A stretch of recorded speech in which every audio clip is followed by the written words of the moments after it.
नमस्ते दोस्तों, आज हमारे YouTube चैनल संस्कृत क्लासेस में स्वागत है। तो हमारा आज का विषय रहेगा वर्ण। हमने इससे पहले भाषा किसे कहते हैं, भाषा का महत्व, भाषा के प्रकार इत्यादि हमने पढ़ लिया है और हमने व्याकरण के बारे में जान लिया है। इसे व्याकरण किसे कहते हैं, व्याकरण का महत्व क्या है, हमें व्याकरण ही अपने जीवन में क्यों पढ़ना चाहिए, हमने इसके बारे में पढ़ लिया है। तो आज हम वर्ण के बारे में जानेंगे। इसे वर्ण क्या है, क्योंकि बच्चे भी कह रहे हैं ऐसे सर आप टॉपिक बाय टॉपिक क्यों नहीं बता रहे हैं, तो और वीडियो लेकर क्यों नहीं आ रहे हैं। तो इसलिए मैंने सोचा से वर्ण पे कुछ निकाल ही दें, तो जिसके कारण बच्चे पढ़ सकें। तो हमने बोर्ड पे लिखा है, इसकी परिभाषा लिखा है, वर्ण उस मूल ध्वनि को कहते हैं से जिसका खंड या टुकड़ा नहीं किया जा सकता। तो वर्ण हम उसे कहते हैं जिसे हम खंड या टुकड़ा नहीं करते हैं। तो एक ऐसी ध्वनि होती है जिसको हम अलग अलग करके विभाजित नहीं कर सकते। वो हमारे अभ्यंतर प्रयत्न एवं जो बाह्य प्रयत्न है और हमारे शरीर के अंदर वाग यंत्र लगे हैं, जैसे कि तालु है, मूर्धा है, कंठ है, दंत है इत्यादि जितने भी हैं, इन तंत्रों से स्वतः ये वर्णों का उच्चारण होता है। वायु है इसके माध्यम से प्रकट होती है। तो उसे हम खंड या टुकड़ा नहीं कर सकते, उसे हम उस मूल ध्वनि को हम ये वर्ण कहते हैं। तो वर्ण के दो प्रकार होते हैं, एक स्वर वर्ण और एक व्यंजन वर्ण। एक पहला है हमारा स्वर वर्ण और दूसरा है व्यंजन वर्ण। बच्चों, तो अब हम वर्ण के प्रकार जानेंगे और वर्णमाला में कितने वर्ण हैं वो जानेंगे। तो हम इस प्रकार समझे हैं से वर्ण किसे कहते हैं, जिसे खंड या टुकड़ा नहीं किया जा सकता, वो वर्ण कहलाता है।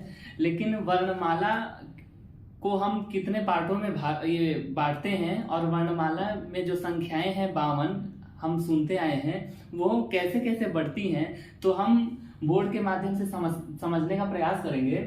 तो पहले ये जानेंगे वर्णमाला किसे कहते हैं, क्योंकि वर्णमाला कहा जाता है वर्णों के समूह। जहाँ पे वर्णों का समूह हो तो उसे हम वर्णमाला कहते हैं। तो वर्णमाला में टोटल संख्या बताई गई है 52। तो और आगे बताया गया है जो स्वर की संख्या है वो 11 है और व्यंजन वर्णों की संख्या है वो 33 है और संयुक्त व्यंजन वो 4 है। संयुक्त व्यंजन में आपको हो गया छ, त्र, ज्ञ और श्र। ये हमारे संयुक्त व्यंजन हैं, ये 4 प्रकार के हैं। और द्विगुण वर्ण या व्यंजन ये इसे र कहते हैं, ऐसे ढा कहते हैं।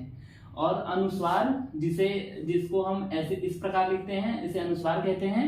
और ये लास्ट वाला रह गया विसर्ग को हम ऐसे लिखते हैं वर्ण के पीछे। इसका उच्चारण ह के समान होता है।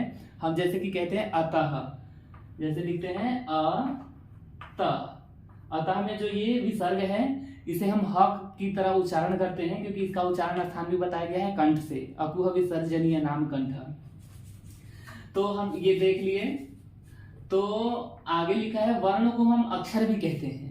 वर्ण को अक्षर इसलिए कहते हैं क्योंकि वर्ण कहते हैं जिसको खंड टुकड़ा नहीं किया जा सकता।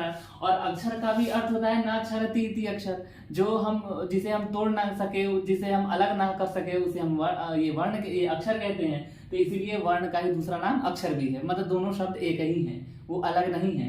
तो व्यंजन हमारे 33 हो गए, जैसे कि क से लेके म तक 25 हो गए, क से ङ तक 5, च से य तक 5, इस प्रकार क से लेके म तक 25 हो जाएंगे। और ऊष्म वर्ण और अंतस्थ वर्ण 4 हो जाएंगे, तो ये 8 हो जाएंगे। तो इस प्रकार 25 और 8 मिलाकर ये 33 हो जाएंगे। और हम ये पूरा समझ गए ये वर्णमाला में जो 52 प्रकार के जो वर्ण है वो किस प्रकार से हैं। तो हम आशा करते हैं से आपको ये पसंद आया होगा। तो लाइक करें, सब्सक्राइब करें और शेयर करें।